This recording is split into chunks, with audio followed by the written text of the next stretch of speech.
My grandfather, Carlos Carranco Sr., was born in 1925. He was born in Laredo to a fairly impoverished family, to a father who was an orphan, and they grew up particularly poor.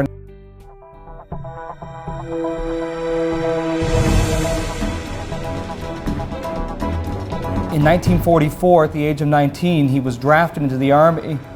2 years previously, he went to Europe, originally supposed to be a typist, but then he was trained as a combat infantryman at Camp Shelby, Mississippi in 1944. And when he arrived in Europe in November of '44, the Battle of the Bulge was about to begin. He landed on Europe proper and got to the front lines shortly after the battle finished. He served with the 69th Division, and they crossed the Rhine and fought in the Rhineland and in Central Europe. He was with one of the original groups of men who met the Russians on the Elbe in 1945.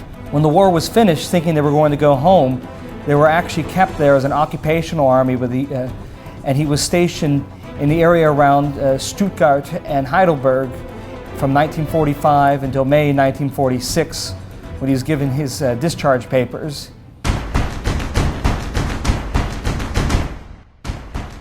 I was my company commander's runner, and his bodyguard also.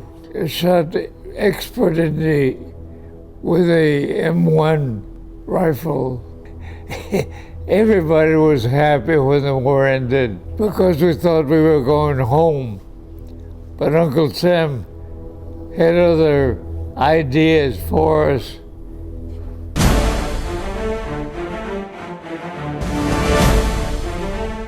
I was a young man, and I saw Dick Leindecker in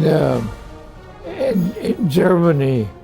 I remember going to Grandparents' Day with you, and we ran into Mr. Leindecker, and he was saying that you helped liberate him from the prisoner of war camp in Germany in, I guess, in '45, when everyone else was being liberated.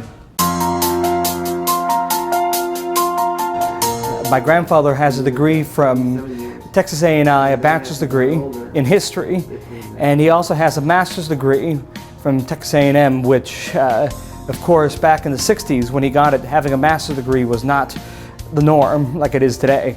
He chose to go into elementary education because, based off the advice of a friend, he said that we don't need high school teachers, we need elementary school teachers.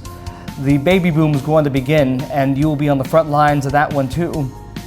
So after he got his degree, and with his combat experience, he was assigned to be the principal, and was a principal primarily at 2 schools throughout his 40-year career with Laredo Independent School District, with Don Tomas Sanchez and with Santo Niño.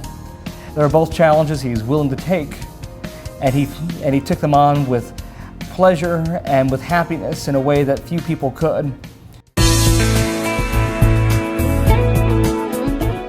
I always tell my students to stay in school, and whatever it is, don't give it up.